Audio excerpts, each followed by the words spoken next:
Good morning. This is our 9 a.m. update for Tropical Storm, soon to be Hurricane Idalia. I'm joined by Kevin Guthrie, Florida Division Emergency Manager, Executive Director, Major General John Haas from the Florida National Guard, and our Commissioner of Agriculture, Wilton Simpson. Before I get into Idalia, we do have an update on the Jacksonville shooting. I was working with some of the local officials as well as the president of Edward Waters College to see what kind of support we can provide. So I'm pleased to be able to announce we're going to be able to do $1 million to Edward Waters College to increase security on campus. As I've said for the last couple of days, we are not going to allow our HBCUs to be targeted by these people, and so we're going to provide security help with them. We also have FDLE on site today evaluating security on campus and making recommendations for any additional infrastructure improvements. Also, per the request at yesterday's vigil, we're able to do $100,000 to the charity that's supporting the victims' families, and those funds are all coming from Volunteer Florida. So we're going to continue to work with those folks in the days and weeks ahead. As of 0800 today, 90 miles south of Cuba, Tropical Storm Idalia continues to gather strength. It will become a hurricane today, and it is forecast to reach landfall as a major hurricane, a Category 3. I think it's important to point out, if we were sitting here 3 days ago, a lot of people thought it would end up being a tropical storm. Then they said, well, maybe a Category 1. Then yesterday it was, oh, maybe it'll hit Cat 2. Now there really doesn't seem anything to prevent it from continuing to strengthen. And we've seen this before with something like Hurricane Michael that continued to gather strength. So this is going to be a major impact, and Floridians should expect that this storm will be a major Cat 3 plus hurricane. So please prepare accordingly. The National Hurricane Center currently has hurricane watches in effect for the Gulf Coast from Sarasota County all the way up to Franklin County in northwestern Florida. And this track, if you look at how the models are, there's a general agreement on the track that it's going to take. There's a lot of agreement that it's going to be, somewhere between north of Tampa and Tallahassee. But anything that wobbles with this storm could change that. So pretty much anybody on the west coast of Florida, you can see major impacts. And so please prepare accordingly. We did submit a pre-landfall declaration to the federal government last night. We anticipate that will be approved. I have expanded our state of emergency, the executive order, to include 13 additional counties. So that'll be 46 that are under a state of emergency, of course, on the Gulf Coast, but also as you look at the track of that storm, you're going to see northern Florida, north central Florida, northeastern Florida counties affected as well. So all of those counties are under a state of emergency. Our state EOC is operating at a level 1, 24-hour operations. This is what we do. Now, all counties in the path of Idalia should have their emergency operations centers activated now. Please request aid from the state as soon as possible. There's a relatively limited window here. If you request aid, Kevin and his team are going to get it to you. But if you wait until 6-8 hours before the storm hits, it's going to be much more difficult to make that happen. So tell us what your needs are, submit those requests, and Kevin and his team are going to work to fill those requests as expeditiously as possible. Evacuation orders. I urge Floridians to heed the admonitions and heed the directives from your local officials. There are going to be evacuation orders issued in all these Gulf Coast counties in the A and B zones. All the barrier islands, places that are low-lying on the coast, you are going to be told to evacuate. So just understand that, and that'll be true probably from Pinellas, maybe even Manatee, all the way up through the Big Bend.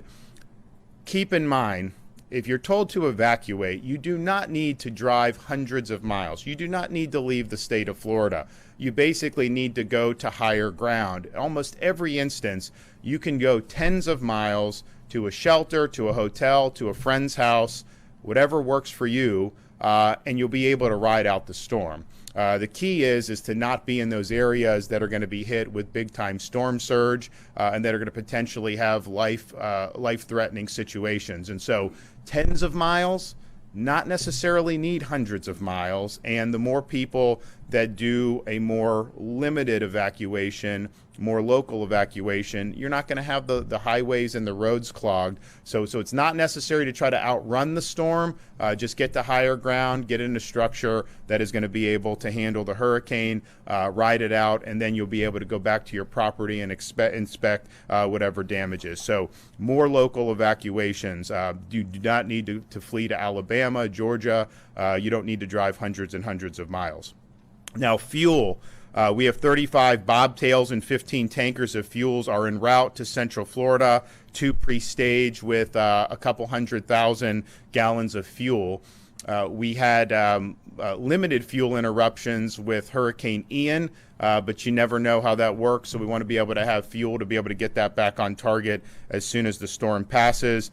We have 7 urban search and rescue teams ready to deploy to impacted areas, and of course we have Florida Highway Patrol, Florida Department of Law Enforcement, Florida Fish and Wildlife, all those folks will be ready to go. So as soon as that storm passes, they will be on the ground helping out Floridians. We have 2,500 guardsmen and airmen that are pre-staged, but 3,000 more are currently being mobilized and are on the way for a total of 5,500. And they'll have at their disposal 2,400 high-wheel vehicles, 12 aircraft. Kevin is also requesting through the EMAC additional rotary wing assets from other states, and we anticipate that those requests will be fulfilled. Schools. Hernando County schools are closed today, Citrus and Levy tomorrow. There will be more counties to come in terms of school closures, and so parents just understand that that's coming down the pike. That, of course, is a local decision that will be made on a district-by-district basis, but I think people should anticipate school closures along the Gulf Coast of Florida for both Tuesday and Wednesday, and perhaps even beyond that. Power. There are tens of thousands of linemen that will be staged and resources will be staged, and they will be surged to the impacted areas. The goal is to get the power restored as quickly as possible. Floridians in the path of this storm, just be prepared to lose power. This is going to come in, if it's Cat 3 plus, there's going to be a lot of trees that are going to get knocked down. There's going to be a lot of debris that is going to interrupt the power lines. So just understand that is something that's going to happen. These linemen will be ready to go and connect again. Now, some of the companies that do this very routinely, like Florida Power and Light or Duke, they have what they need, they're going to do. Some of the smaller outfits, municipal outfits, county outfits, please accept mutual aid. Please accept these linemen to come help and accelerate the power restoration. It matters. It makes a big difference. Even in a storm like Hurricane Ian, as damaging as that was, the vast majority of people, even in Southwest Florida, did not suffer a catastrophic loss. And so to get all those people back on as soon as possible, it makes the recovery so much more impactful, so much more effective. So those folks are there. They're going to be surged. And if you're in one of those outfits, please accept the mutual aid right at the beginning. And also, please have a plan that as soon as that storm goes, have a sense of urgency to have your folks go and get the power restored. I can tell you the places that did that after Ian, it worked a lot better. When there was a delay, then just people get frustrated. So we believe that time is of the essence when it comes to power restoration, and we have the folks available that can be helpful. Generator safety. We've had a lot of new people move to Florida over these last many years. Some got their first taste of a hurricane last year with Ian, but we've had many people move in even since Hurricane Ian. When you're using a generator, you cannot run your generator inside your house. You could die with carbon monoxide poisoning. So it's got to be outdoors only, and it needs to be at least 20 feet away from the windows and from the doors, and the exhaust needs to be pointed away from your home. So please operate the generator properly. We've had throughout the years in Florida generators operating in people's garages or even people's homes, and it's just not something that's going to work, and it could definitely be deadly. So generator safety. Kevin is going to come up and provide an update from the EM perspective. Wilton Simpson's also going to come up and provide an update on the gas situation emanating out of the port of Tampa with the diesel. All Floridians, you need to be executing your plans now. I mean, this storm is scheduled to come probably sometime on early Wednesday. And there's different times when it could come that maybe the storm surge wouldn't be as bad if it's at low tide, and so we'll hope that that's the case. But you're in the home stretch right here. So go to floridadisaster.org/get-a-plan, floridadisaster.org/get-a-plan. This is going to be a major hurricane. This is going to be a powerful hurricane, and this is absolutely going to impact the state of Florida in many, many different ways. So please heed the directives from your local officials. Please make the appropriate accommodations and take the appropriate precautions. We'll have all these people there. They're going to be able to help everyone get back on their feet. But you got to do what you need to do to protect yourself and your family on the front end. Okay, Kevin Guthrie. Thank you, Governor. Again, I want to thank the governor for his leadership, his steadfast leadership throughout the last now probably a week that he and I have been talking about this storm. As of 8 a.m. this morning, Tropical Storm Idalia was located about 375 miles southwest of Key West. Idalia has maximum sustained winds this morning of 65 miles an hour and is forecast to strengthen throughout the day as it moves northward into the Gulf of Mexico. As you can see on our chart here, it's about at 1 a.m. Wednesday morning, it's going to be about 80 miles due west of Pinellas County. And with that is going to be in that general area about 4 to 7, perhaps 7 to 10 feet of storm surge. I expect that storm surge watch and warning will be altered today to coincide with the strengthening of this hurricane. We have been talking a lot with meteorologists across the state as well as emergency managers across the state to make sure that individuals do not get stuck on the cone. If you look at this cone on this graphic that we have here to the left, those watches and warnings for storm surge go all the way down to the Collier-Monroe County line and all the way around to the Gulf Bay County line. Storm surge can be life-threatening at just 2 to 3 feet. Some of these areas are going to experience storm surge well over 7 foot. There's not a person in this room that's over 7 foot tall. So again, please make sure you're heeding the warnings of local emergency managers. The governor just spoke today that you will most likely hear and see evacuation orders start to come out from the Tampa Bay region all the way northward through the Big Bend. The ones that will be given those orders are your local emergency managers and or local sheriffs. When they ask for that emergency evacuation to be implemented, please heed their warnings. Again, go tens of miles, not hundreds of miles. I want to stress again, if your community is not in the forecast cone, it does not mean you are clear. Please look at all of the watches and warnings. As in Hurricane Ian, the very first warning that we had that something was going bad was a tornado in Palm Beach County. We are going to have tornadic activity with this. People need statewide to monitor their local emergency management agency, their local National Weather Service to find out what's going on. We encourage every Floridian along the Gulf Coast to begin enacting their emergency preparedness plans now. Now is not necessarily the time to write a plan. Now is time to action a plan. Our governor is here doing his job to ensure the state emergency response team has every resource at our disposal to respond efficiently to the storm. I'm doing my job as a state coordinating officer. Local emergency management directors are doing their jobs as local coordination officers. It's now time for you to do your job and make sure that you're getting your family ready to go. Have you taken that time to identify your chosen evacuation route? Do you know if you live in an evacuation zone or not? Do you have a plan for your family? This storm is coming and it is strengthening in intensity. It is up to you to ensure that your home, your business, and your family are prepared. That being said, there is some time to finalize that plan. Make sure you and your family know your plan, including seniors and children.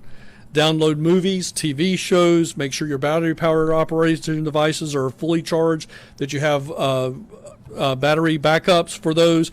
If you're in your yard, you can pick it up. You should put it up. If you can't pick it up, you need to tie it down. This storm poses a significant storm surge threat to our coastal and low-lying area communities, as I've already mentioned. It is now the time to find out what evacuation zone you live in, because we evacuate based on storm surge. You can find that out by going to floridadisaster.org/know/KNOW to learn what your evacuation zone is that you live in. Several counties have already initiated their protective measures and are getting ready to initiate those evacuation orders. So we remind you to, again, pay close attention to what they have. The governor's already said it, but I'll reiterate it again. One of our slogans is evacuate tens of miles, not hundreds of miles. So please just get to the nearest, safest place that you can. Often that's going to be with friends and families first, shelters second, and then hotels third. Please make sure you're heading in that direction. If you have an electric vehicle, make sure you keep it as fully charged as possible during this time. If you need fuel, again, halfway full is halfway there. We want you to keep that tank halfway full. Keep your electric charged cars halfway full on their charge as well. For anything that you may need from us, please make sure you go to floridadisaster.org/updates. Again, that's floridadisaster.org/updates for additional information.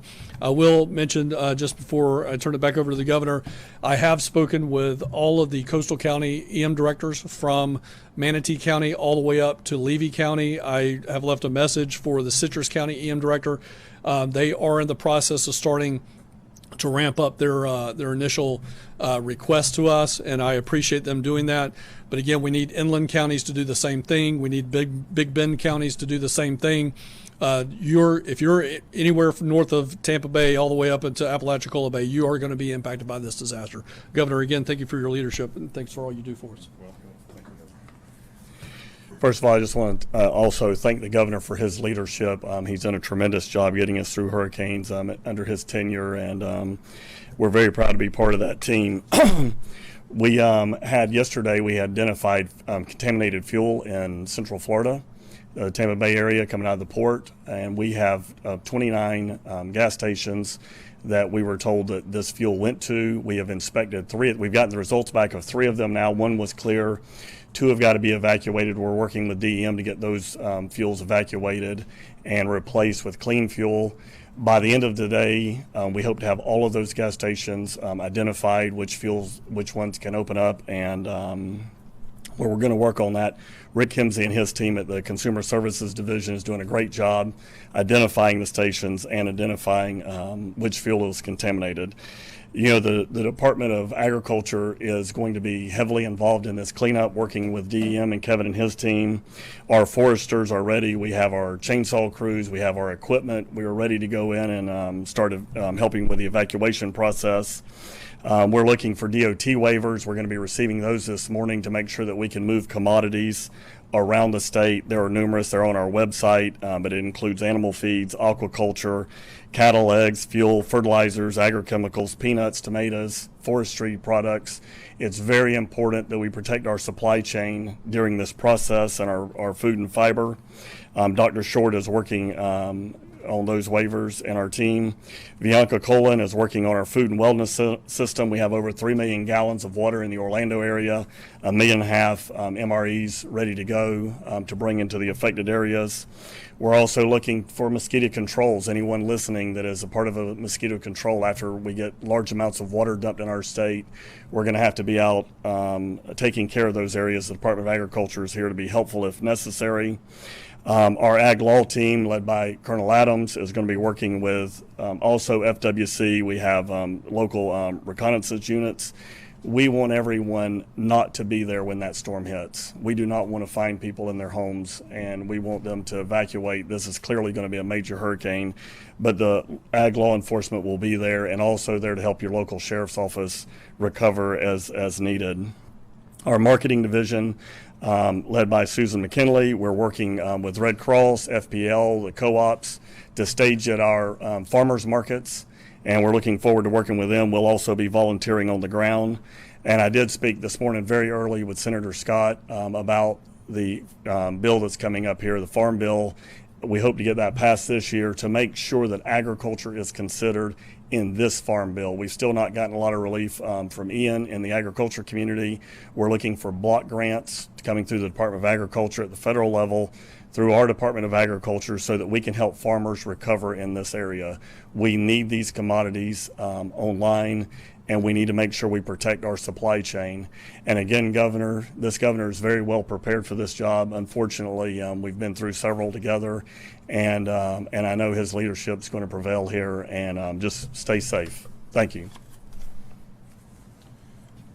So we have Monday today. You know, you have time to do what you need to do. You'll have some time tomorrow too, Tuesday. You know, as we get later in the day, you know, you're going to start seeing potential impacts, wind and some rain and whatnot. So just understand that that's what it's looking like. I think as we get into the late Tuesday, early Wednesday, it's going to start to get really nasty. And of course, they're anticipating a landfall sometime Wednesday morning, Wednesday afternoon. So you have time to make the preparations. You have time to do what you need to do to protect yourself and your family. So if you are in the path of this storm, anywhere on that Gulf Coast, from the Tampa Bay area all the way up to Franklin County in Northwest Florida, just prepare for major impacts. This track has been a little bit more consistent than maybe some in the past, but one wobble one way or another, you know, you could start to see even more impacts in places. And just because you're not in the eye of the cone does not mean that you're not going to face major impacts. So now's the time to take those actions, and we will be we will be there, of course, on the back end to help with all the search efforts. Hopefully we don't need to do that because people have taken the proper precautions, but we will be ready to do that. We will be ready to work on the power restoration. We will be ready to work on the fuel restoration as soon as the storm passes. But now's the time to take the appropriate precautions. We do expect Hurricane Idalia to be a major hurricane that will strike the state of Florida. Okay, any questions?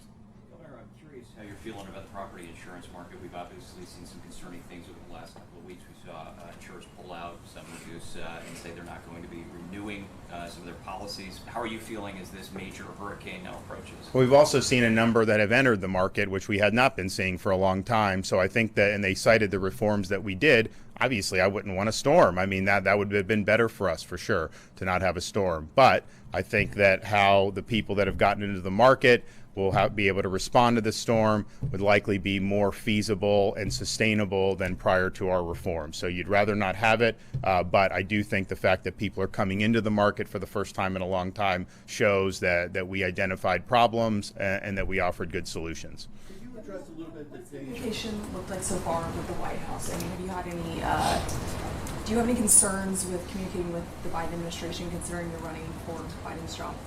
No, I mean, look, I think when you have situations like this, you've got to put the interests of the people first. I mean, you know, there's time and a place to have political season, but then there's a time and a place to say that this is something that's life-threatening. This is something that could potentially cost somebody their life. It could cost them their livelihood. And we have a responsibility as Americans to come together and do what we can to mitigate any damage and to protect people. So that's what I've done on all these different issues, and that's what I'll continue to do. When you have these situations, you got to step up. the danger of focusing on the cone with, you know, the tendency of the storm to wobble. Could you address that a little bit more? Yeah, look, I mean, so, you know, when we were doing Ian, if you remember that, Ian hit on a Wednesday afternoon. The Sunday we were here and it was going to hit Cedar Key, right? It ended up doing an impact on Sanibel Island. That's where it impacted on Wednesday afternoon. So if it wobbles as it approaches Cuba, if it wobbles, that could take the whole track in a different direction. And so you're looking at really from Collier all the way up to Franklin. It is possible, I mean, if it wobbled west, then Collier would probably have more minimal impacts. If it wobbles east, then Collier would have more. Opposite for somebody like Franklin County. So people just need to be prepared. You should not be too wedded on this. And if you remember, I mean, we've had examples of major impacts outside the cone, even as it was going. Pensacola a few years ago, you said it wasn't even in the cone. Then the next morning, downtown Pensacola is underwater. So people should just understand that and understand that this is an important storm. Now, the models are much more in convergence on this one than on Ian. That is true. And so what the Hurricane Center does, what that cone really is it's just kind of like splits the difference amongst all the models. So with Ian, you had one model that had to go into the panhandle. The rest were closer to the peninsula. And that caused it, I think, to be a little bit more northwest than it should have been. This one, though, most of them are converging on this. But we're going to know probably more over the next 12 hours on the track. Once it gets into the Gulf, it's kind of smooth sailing for this thing. I mean, it's likely to continue to gain intensification. We don't know how quickly it's going to go. I mean, it could potentially start moving quick. So there's a lot of things to be watching here, but just know if you're on that Gulf Coast, particularly if you're in the Barrier Islands, you are going to get some type of storm surge. I mean, there's just no question. And is it going to be Ian level if you're in Collier or Lee? Probably not. But is it going to be significant? I mean, if you're in Pinellas County or Pasco, could you have really, really significant storm surge and flooding? Absolutely. Could you have really significant storm surge in Levy and Dixie counties? Yes, no question about that. So just prepare for that. And that's the thing, when you look at these storms, yes, if you're outside when the wind's blowing 100 miles an hour, you could get hit with debris. That could be fatal. But most of the fatalities are with the storm surge. And so if you protect yourself from the storm surge by evacuating inland when you're told to do that, the chance of you suffering a major incident for yourself personally or your family's health and well-being goes down dramatically. Now, the property, we can rebuild someone's home. You can deal with the property damage. You can't unring the bell, though, if somebody stays in harm's way and does battle with Mother Nature. This is not something that you want to do battle with. With Ian, I mean, are there conversations you're having with local officials or Director Guthrie regarding evacuations and doing things a little bit more differently from Ian, or any lessons learned from what happened? conversations? Yeah. So we meet with our county EM directors virtually every single day, twice a day when we get into this. Again, I've made phone calls to every one of these county emergency managers in this general area. My history, I'm from Pasco County. I was there before I came here, so I know all of those directors on a first name basis. I worked alongside of them. They are prepared. They are making those necessary notifications. We've had those conversations. But again, for the first time ever, Florida first, as we like to say here with the governor, is we were the first state in the country that brought all meteorologists together in the off season this last year. About 6-7 weeks ago, we had a meeting with all statewide meteorologists, local meteorologists on television, as well as local forecasting centers, the National Hurricane Center, the Storm Prediction Center. We brought them all together to talk about this very thing, which is we need to better communicate not this cone, but all of these other watches and warnings. That's where we had problems. Again, if you go back to Lee County and Hurricane Ian, when that cone was pretty much where it's at today for Hurricane Ian, there were the same watches and warnings that were 6 feet very early on. We've got to stop focusing on the cone. We've got to focus on all watches and warnings and heed those watches and warnings. 1 cubic yard of water, 3 foot by 3 foot by 3 foot, is 1,700 pounds. That is going to move furniture in your house. That is going to move your vehicle. You do not want to be in your home when that stuff is being moved around. It could pin you against a wall. You can drown. You could die from blunt force trauma. Those are deaths that are 100% preventable. Governor, in July you said that we should be knocking on wood that a major hurricane doesn't happen as we wait for insurance reforms to take effect. Obviously, we're in a situation nobody wants us to be in right now, but do you think it may be time to have another special session on further insurance reforms? Well, look, I think we've got to get through this. I mean, this is going to be our sole focus. We've got a lot that's been mobilized as it should be done, and we're going to bring all these resources to bear once the storm hits, and we want to make sure people get on their feet. And so I think that's what we're going to be focused on now. I'm always I've always wanted to do more than the legislature's wanted to do. We got the legislature to do a lot more this year than we've ever had. So whatever's down the pike that could be beneficial to the market, I'm all ears for. But I definitely think we've got to get through this. We're going to have a lot of people going to need to help get back on their feet. I'm proud of how we've been able to handle these, where we really take the bull by the horns and we go in. We have we planned ahead. We have a disaster fund in the state of Florida that we are able to dip into to be able to help doing all this stuff. I mean, all this pre-staging, it doesn't happen for free. You've got to put resources behind it. You put resources behind it to prepare.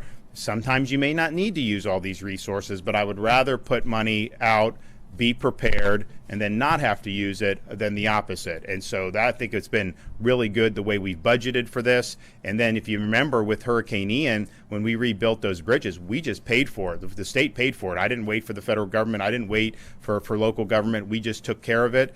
Same thing with some of the housing mission. We created our own housing mission from the state that had always been done by FEMA, and FEMA did do some stuff, but we were putting trailers on people's front yards so that they can rehab their homes and had a place to stay on their property, so they weren't having to live in a hotel or living in some RV park. So we're proud of how we've done that. We're going to lean in the same way on this storm. On the fuel leak, when did that actually happen, and how long did it take for your department to find out about it? So we believe Saturday. It was through DOT, through a weight measurement. Diesel is, I believe, much heavier than gasoline. We realized that there was a contamination. So our team, headed by Rick Kimsey, went into effect. By Sunday morning, we knew that there was a contamination. We knew there had been human error. And I'm giving you dates from through the weekend. But the reality was, as soon as we knew there was a potential contamination, we put out a notice. Within just an hour or so after that first notice went out, we received a notice from Citco telling us which stations where the manifest had led that fuel to be. Our team mobilized yesterday morning and started pulling samples, and we are still pulling samples today. We hope by this evening to have sampled all of the gas stations on the list, which I believe were 29.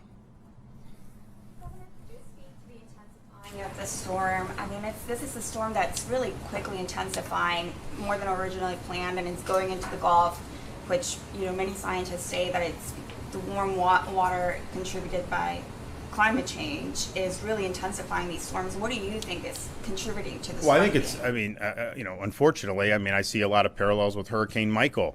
Hurricane Michael, if you remember, a few days before, we knew there would be a storm. Nobody was saying that it was going to be a Category 5 storm. I mean, that just was not what people were saying. And then it intensified, and then it delivered a major impact to Northwest Florida that we're still recovering from. And so this one was something that if we were talking on Friday, most of the people were saying it'd be a tropical storm, maybe inch into a Cat 1. And every single update has intensified it a little bit more and more. So we are bracing for a major hurricane impact, Category 3 plus. Hopefully it doesn't get much worse than a Category 3, but the reality is you got basically clear sailing for this thing. You've got waters that are warm, and there's not really going to be much to slow it down. So we can hope for the best, but I think we've got to prepare for the worst. And so all Floridians right now, this is your time to be able to take the precautions that you need to be able to protect yourself, your family, your property. Expect impacts from this storm if you're on the Gulf Coast of Florida, particularly from the Tampa Bay area up through the Big Bend region. We will be back here doing another update at some point today, and I may be going to other parts of Florida to meet with some of the folks on the ground in some of the areas that we expect to face a major impact. So we'll have more updates for you soon. Thanks. Worst case scenario, how far could a +3 put the state back?